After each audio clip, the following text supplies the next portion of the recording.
and thanks for checking out some modern horror. Today I wanted to take a look at the 2012 release Sinister, directed by Scott Derrickson. Sinister is also co-written by internet movie critic turned screenwriter C. Robert Cargill, which is a pretty sweet career path. Derrickson also has the distinction of having directed one of my all-time favorite horror movies.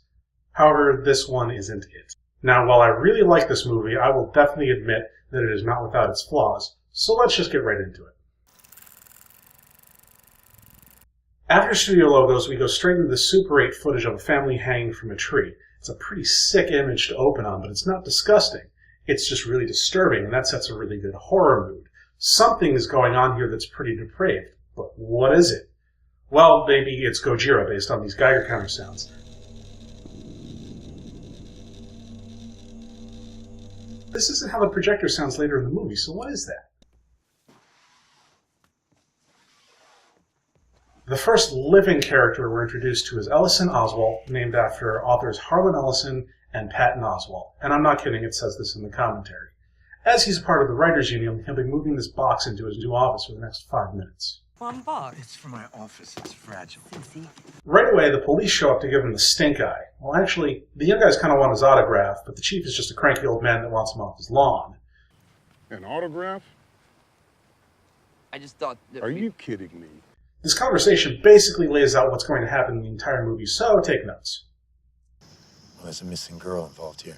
She ain't missing, she's dead. Come on, you don't know that. If that girl is still alive, then it ain't no miracle and we ain't ever gonna find her. Oh. You can never explain something like this. And if you were able to, the odds are you wouldn't much care for the answer. While putting some boxes away in the attic, Ellison is startled by one of the 3 scorpions that lives in rural Pennsylvania. He kills it by dropping a box on it, putting a tragic end to its escape from the zoo.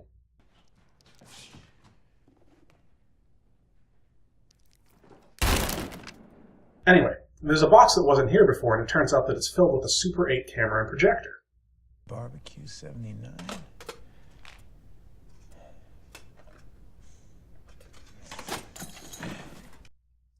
I feel like Home Movies would have been a better title for this movie. Sinister just sounds a lot like Insidious that came out around the same time. It just sounds so generic. Apparently, Ellison's star has fallen so far that he can only afford a single light bulb for his house. The family sits around and eats dinner in what looks like an interrogation scene and goes over the rules. What's the first rule? Don't you know the rules? The first rule of Fight Club is, you do not talk about Fight Club. This is not Nam, this is bowling. There are rules. There are certain rules that one must abide by. It's the rules. The second rule of Fight Club is, Never go in Dad's office. And what's the rule? Always lock Dad's office. After dinner, Ellison decides to immediately get to work on his research, but curiosity quickly gets the better of him and he decides to set up the Super 8 projector.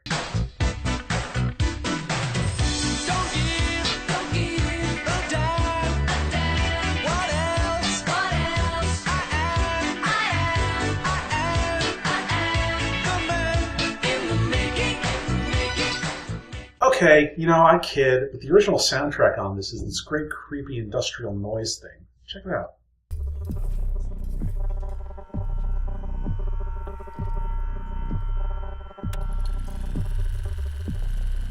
First up at the Impromptu Film Festival is Family Hanging Out 2011.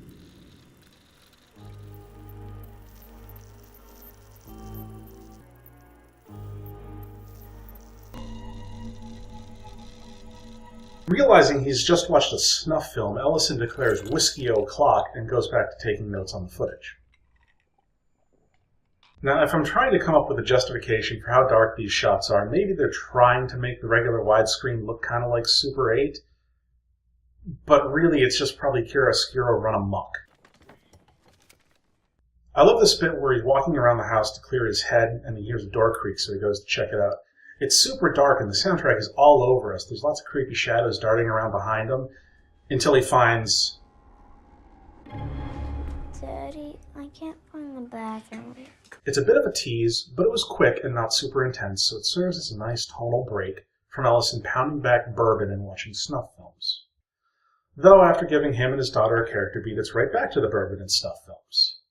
You never run, you're aware.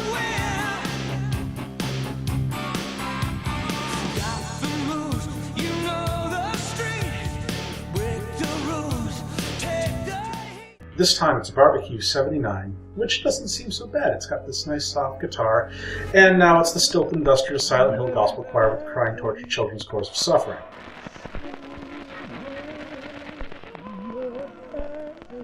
Ellison decides to call the police and report the films, but then he sees his famous book and realizes that his simple family murder just became a multiple family murder serial, and he could be mega famous if he figures this one out.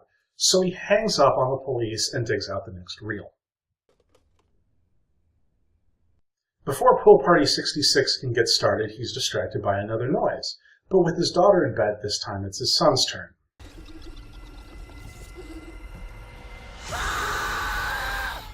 And this is why you should always unpack your children immediately. Otherwise, their contents may settle too much during shipping. I was in a box?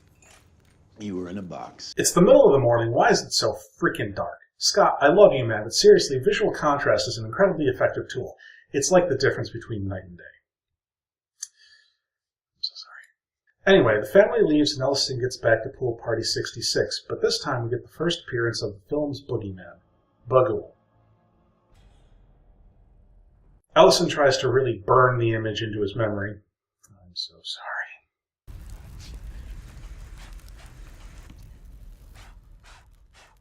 So after that supreme pooch screw, he does what most of us would do, asks Google how to fix it. Though I do have a question. Where did he get the editing tool? Was that in the box? He splices the film back together and records it onto his computer with a video camera so that he can pause it and get a good look at Mr. Creepy. He's drawn out when his wife and son come home in a huff. That your book is about a family that was hung? Yeah. Christ, Ellison! But that's all we heard? That's not enough. Yeah, dodged a bullet there. Nope, no, definitely nothing to hide here.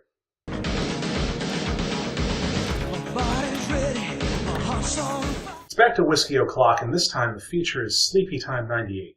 I didn't actually put this together the first time I saw it since the colors in Super 8 are so weird, but this glowy green liquid is actually in the last reel too, and it looks like it was put into drinks. While this sequence of Ellison wandering around the house with only his cell phone for light is pretty intense, I feel like it's all soundtrack and not actual things.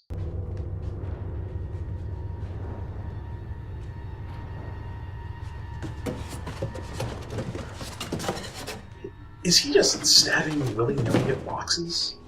It's a good thing they're empty. Honestly, I felt like this was going on for way too long at this point since it's so much darker in the attic than it was in the hallway. Ellison switches weapons to a fire poker and flips over this box to reveal a snake. It scurries away and then he notices something in the box top. Mercifully, this scene is cut off by him falling through the ceiling and then the power comes back up. So you say you heard a loud thump and footsteps in the attic after the power went out? So how would an intruder get up there? I didn't say anyone was up there. I just said it sounded like there was an intruder. I did see a small snake, though. Snakes don't have feet. Thanks, Deputy. I did kill a scorpion when we first moved in here, though, so maybe I should get an exterminator. Well, scorpions have feet, but you wouldn't hear them. Thank you again, Deputy, for this much-needed foot-centric perspective. If there's anything else I can do for you? Actually, there is. I left my copy of Kentucky Blood down at the station. It would really mean a lot to me if you signed a copy. Oh, he's just fanboying. Ellison reinvigorates himself by watching old interviews from when he was famous, and then he goes to check out the children's drawings in the box top. He compares them to the snuff films, and he makes a discovery. Mr. Boogie! Of course, I had to go back and see if he was actually in the early versions of these tapes, and nah, the lazy bastard never bothered to show up. Trying to make up for lost time, now he's in all the recordings. History repeats itself, try and you succeed. Never doubt that you're the one, and you can have your dream. Before the Stevensons moved here, they lived where the Miller family murders happened. Holy shit. Now a pretty big defender of well-engineered jump scares. I feel like they can add a lot of variety to a movie and really ramp up the tension if they're done well. But I feel like a lot of the bad rap that they get is from too many movies just taking cheap shots, which no one likes. But I think that if there's a solid setup for it, a jump scare can still be startling and scary without being cheap. Obviously, it's all subjective, but I think that letting the audience in on your intentions can really help. This scene is a pretty clear example of this. Ellison wakes up because his projector is running even though he thought he locked the door. When he goes to turn it off, both the projector and the laptop are on, playing the family hangout scene with Mr. Boogie in the bushes. He turns the projector off and then stops the laptop, which returns it to a frame of Mr. Boogie in the bushes. Then he goes to his board and grabs a photo of Mr. Boogie in the bushes. Then he goes over to the kitchen and holds the photo of Mr. Boogie in the bushes up over those bushes. Then he pulls it away, and holy shit, it's Mr. Boogie in the bushes! It's still startling, but the movie showed us the frame of Mr. Boogie in the bushes like 4 times before the actual scare. There's a pretty fair warning of what's about to happen, but it was still effective. Also, Ellison now has good motivation to go out into the backyard, and we as an audience are way more tense than we would have been without it. Now that we're good and freaked out, Ellison grabs a baseball bat and heads to the backyard with a flashlight. Good dog. After fending off the dog, his wife tries to convince him to drop the book again. Drop the book. Ellison shows off a bit of greed and name drops Truman Capote. I'm talking about a mega hit. This could be mine in cold blood. A movie deal, talk show circuit, right? The National Book Award, and more money than we could, we could live wherever we wanted to. I don't care about it. This man is the master of being technically correct. Nothing is wrong. Then why did you come in white as a ghost? Because I saw a dog. In the morning, the deputy comes back and manages to compose himself and stop fanboying long enough for Ellison to give us a minor catch-up and point out certain things, like how the killer may have drugged the victims because he may be weak, still operating on the assumption that he's like an 80-year-old man. After the deputy leaves, Ellison moves on to the final reel, Lawn Work 86. This montage is a little different than the others. The colors are sharper and the frame rate seems to skip a little bit. It's more like the cheap Super 8 films than a modern feature. Having little touches like this to pick up on are one of the reasons that I actually do like this movie.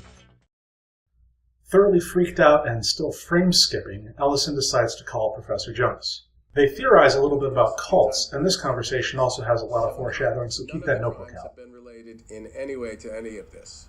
And so this might be more of a cult initiation rather than, the actual actions of any one man. This next scene is probably the worst part of the movie. I complained a lot earlier about being really, really dark, but I was still able to get into things and enjoy the scares. This scene is just a wreck, but the movie treats it as some sort of important reveal. When Ellison fell through the ceiling, his camera phone was taking a video that showed that he was actually being pulled down by several ghostly hands. Then, in the backyard, the dog was scared off, not by Ellison, but by these silhouetted children. Professor Jonas mentioned that Bagul will take children into his world and slowly eat their souls. So this scene is finally showing the faces of all the kids Bagul has taken, in various states of decay. But the movie does this by having them pop out behind Ellison and then skip away in slow motion like dancing woodland elves. All the while the soundtrack just hits whenever one of them appears, even though Ellison never notices them. It's just so cheap and silly. And while I'm on a tear, why are there only 5 kids? Jonas says Bagul was Babylonian, which I'm going to put at about 2300 BC, which means that Bagul has been active for, 4,000 years? The Super 8 tapes are spread with about 1 kid per decade since the technology was invented in the 60s. So does that mean that Bagul just didn't take anyone in the 40s or the 50s? Was he on a diet? I get that the kids will eventually be consumed and vanish, as shown by the various states of decrepitness, but nobody looked like they were that far gone. Yes, it's dramatically simpler to base the whole movie around the tapes, but it just seems like a huge missed opportunity to flesh out the Bagul character. And while we're on the tapes, Super 8 was introduced in 1965, with the first murder on the tapes happening in 1966. So Bagul actually adopted the new technology pretty quickly, but then he never upgraded? Did he just not like video? My theory is that since Bagul lives in the images, he could live in the film strips, and since video stores its information on magnetic tapes encoded, he just had to skip out on the digital revolution. He can live in the film strips, and he can live when the image is projected or displayed on the computer, but not in the magnetic media itself. But I digress. In the morning, Ellison invites Deputy Fanboy over for coffee and presses him about any supernatural activity in the house. I love the deputy's reaction when Ellison tells him he hasn't told his wife yet that they're living in the murder house. Oh, man. Oh, that is a conversation that I would not want to be around for. Almost on cue, Ashley breaks a rule and her explanation spills the beans that they are living in the murder house. Honestly, it's amazing that he managed to keep it up for this long, and he is righteously taken to task by his wife. I guess being technically correct can't save you forever. How about a life that doesn't involve our kids drawing and painting the sick details of some horrific tragedy or working out their deep-seated anxieties by doing bizarre shit in the middle of the night? How about that? Would that be okay? After getting wrecked by his wife, Ellison copes by watching old interviews of himself again. Apparently his talk about family is enough to get his wife to forgive him, and she allows him to come back to bed. Poor guy can't actually get a good night's sleep in this movie, and a POV shot wakes him up, so he goes to turn off his projector. Except it's not in his office. There's some quick, jerky cutting that shows light coming from the attic. All 5 kids are up there creepily watching one of the home movies and shush Ellison. Bagul fills up the entire frame and stares down at them, and then suddenly in your face, and Ellison falls down the ladder. This one just felt a little bit cheap to me. It's such a great setup, and they just wasted it by having him lean in and go, ooga booga booga. What if we see Boogie behind Ellison, and the kids all point at him or run away or something, and then Ellison turns around and sees Boogie there, and then falls down the ladder? Again, I digress. And then the movies and the projector get thrown down the ladder like Bagul just broke up with Ellison and is chucking all his stuff out the window. Completely freaked out, he goes and torches the Super 8 gear and gets the heck out of Dodge. During his escape, Ellison is pulled over for speeding, but the cop lets him go because he is getting the heck off his lawn and he's not going to write the book. All appears to be well and everyone is happily settling back into the old frickin' mansion. Jeez. Wanting to put the whole thing behind him, Ellison ignores a bunch of calls from the deputy and deletes all of his research. But then he discovers the home movies box in the attic of his own house, except now there's an extra tin with additional clips called extended cuts. So he finally picks up the call. The dates, the addresses. Each family that you had me look up had previously lived in the house where one of the earlier murders took place. Listen, Mr. Oswald, you just moved out of the last house in line. If this guy is still out there, you not only just sped up his timeline, you put yourself in it. After that bomb, he watches the extended ending clips.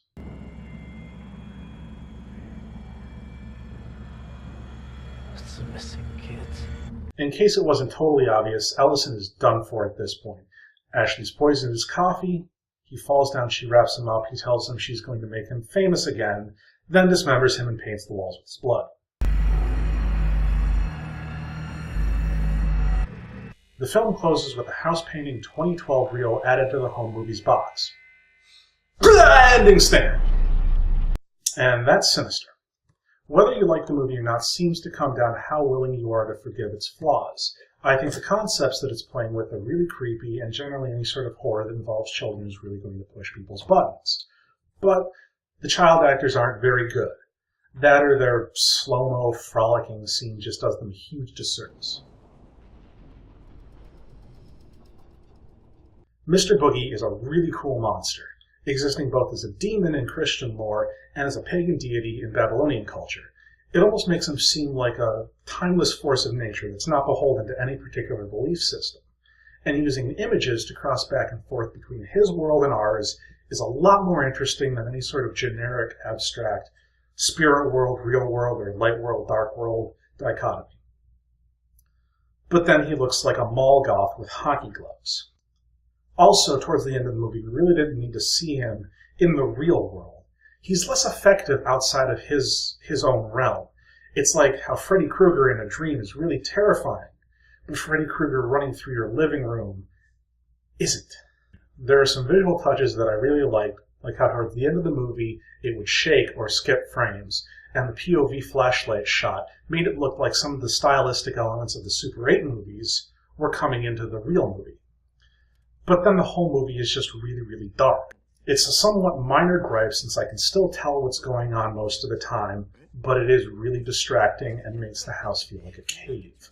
I wouldn't say that Sinister is one of my favorite movies by any stretch of the imagination.